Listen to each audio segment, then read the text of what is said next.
I got into this space because as a business person back in school, one, I was so young, and two, I had no credentials, so no one wanted to give me money to do any business.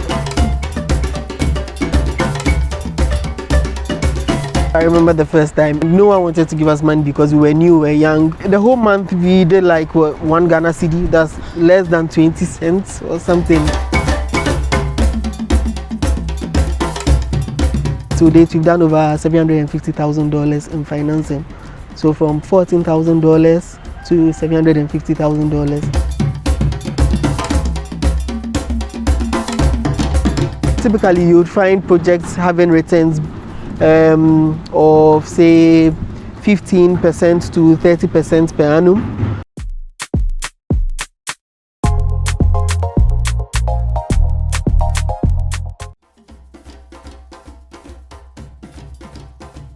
My name is Hiram. I'm the co-founder and CEO of Kwidex, and Kwidex is a web platform that links agribusinesses to potential funders or investors.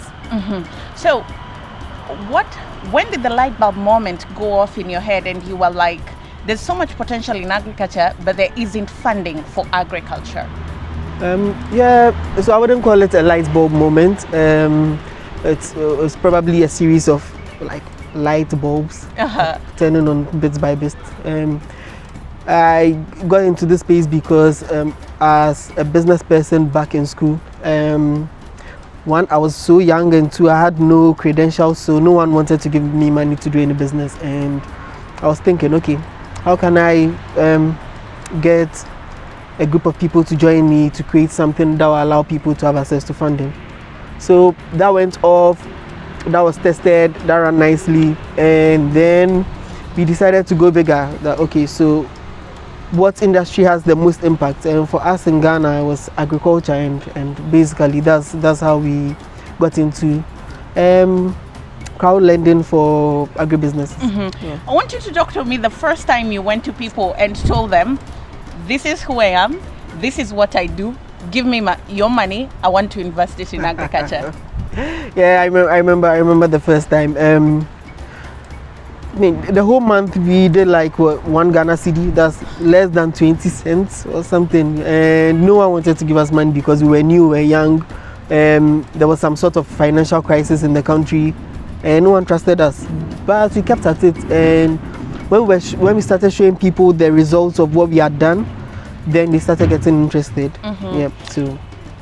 Take me back to the first farm that you ever worked with as Kwidex, and how much money they needed and how much you were able to raise before we start talking about impact. Okay, so the very first farm, that should be a mushroom farm. That was 5,000 cedis. You needed 5,000 cedis to get some new shelves, get some bags of mushroom, and then produce for his markets. It was short on cash. And then he found Kwidex and decided to create a project. Now, once the project was created, of course, we were struggling to raise that 5,000 cedis because nobody knew Kwidex and no one was really willing to take the first step. But some way, somehow, after I think a month, we got to that 5,000 cedis. The first tranche of money went to him.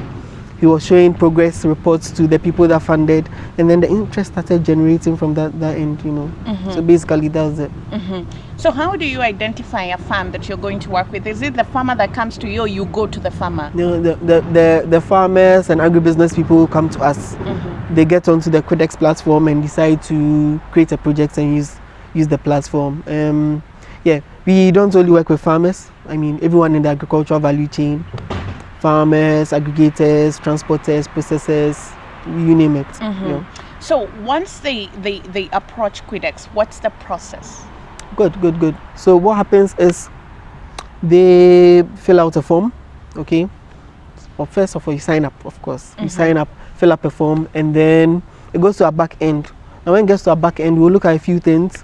How long you've been operating, whether you've got insurance, whether there's market access opportunities, the technical know-how of the project owner, and then we look at a few other things like the ability and willingness to pay. Then we go ahead to verify the project. How much money, in terms of seed funding, how much money have you gotten to set up Kwidex, so how much money did you get? And on the platform, how much money have you raised? We got first $10,000 from a company called DI Global. We came through Cosmos Innovation Center's Agritech Challenge, and I think a year later we raised, or a few months later, we won an award for some Agritech FinTech Challenge. That was an extra $4,000, so $14,000 in all. And to date, we've done over $750,000 in financing. So from $14,000 to $750,000 just in financing. To this day, how many farms have you been able to work with? Numerous farms. Numerous farms. We've done over 80 projects.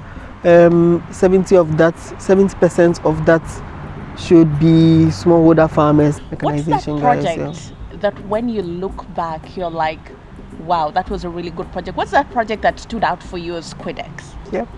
Actually, it's just a recent project. It just ended, 2 days ago.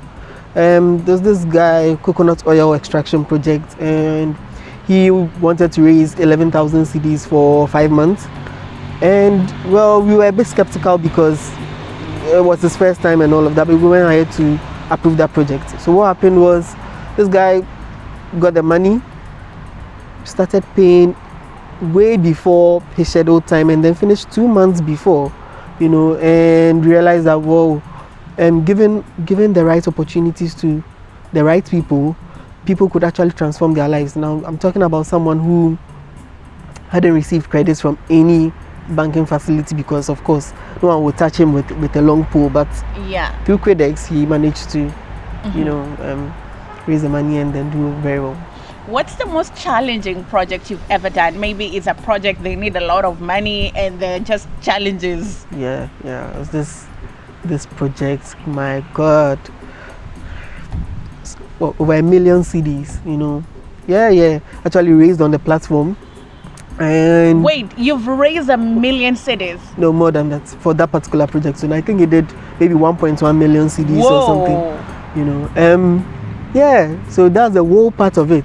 The rest of it isn't as whoa. So 1.1 million cedis, it goes to this guy. He has really, really good contracts with like very big people, Ghana, Nestle. He has contracts from everywhere, and we are really excited to work with him. And then problems just start coming.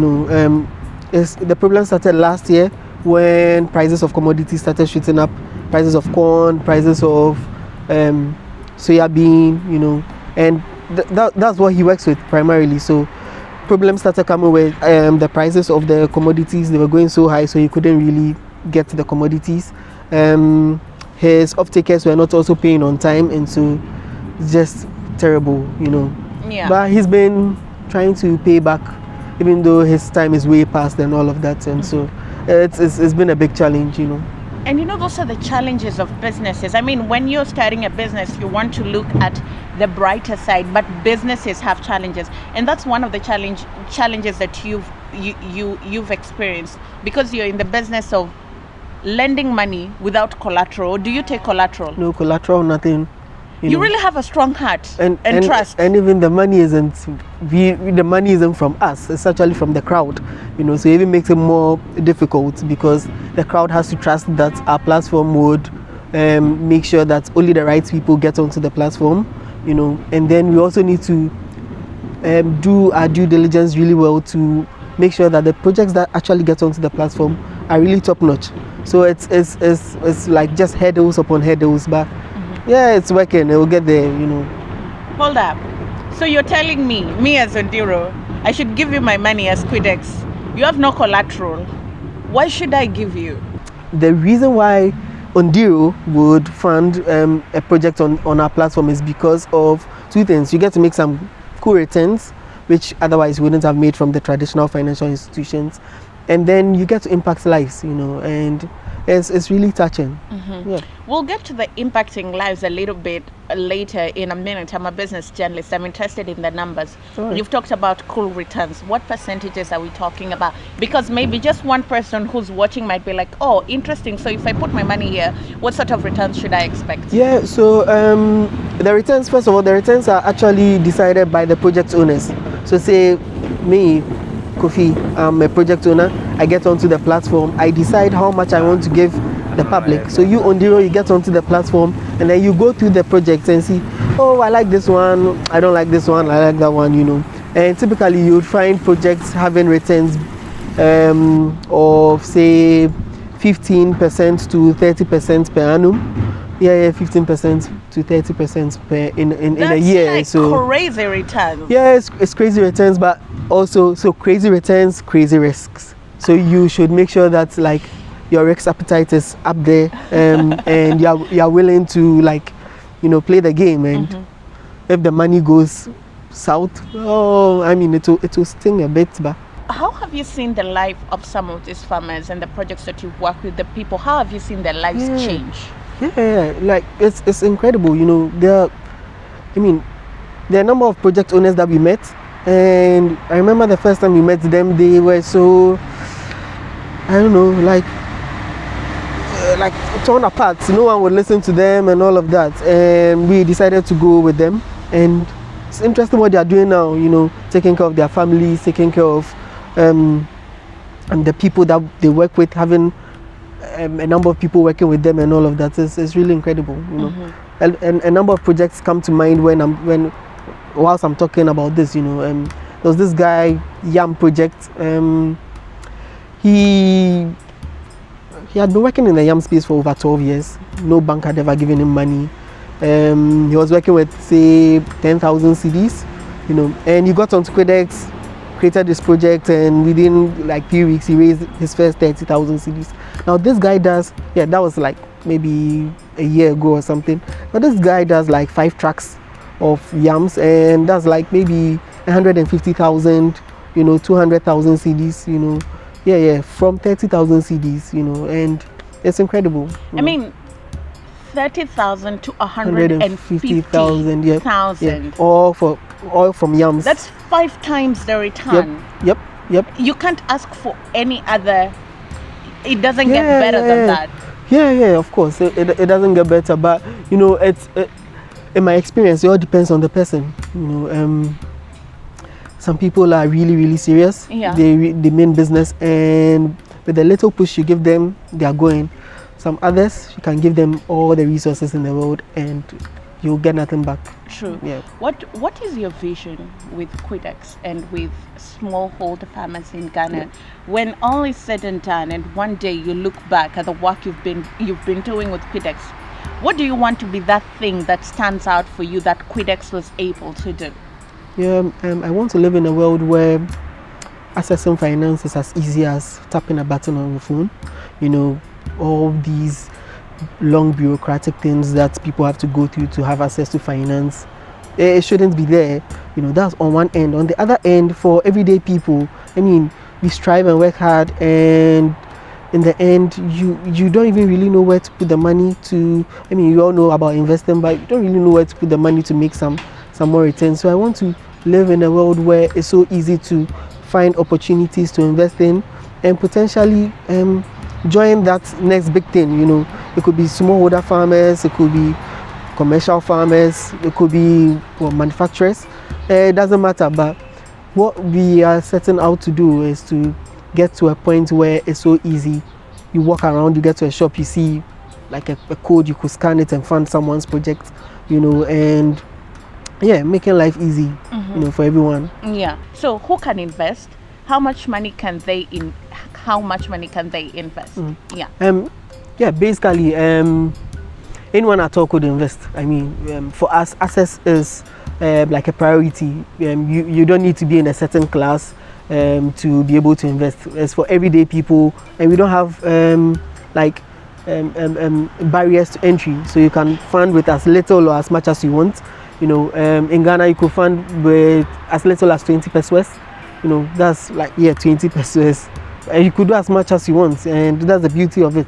you know, access for the everyday person that wants to get into agriculture, access for the business person that wants to raise some more money for his agricultural venture, access to the smallholder farmer that is moving from subsistence farming to a more commercial sort of farming or business, you know. And so basically that's that.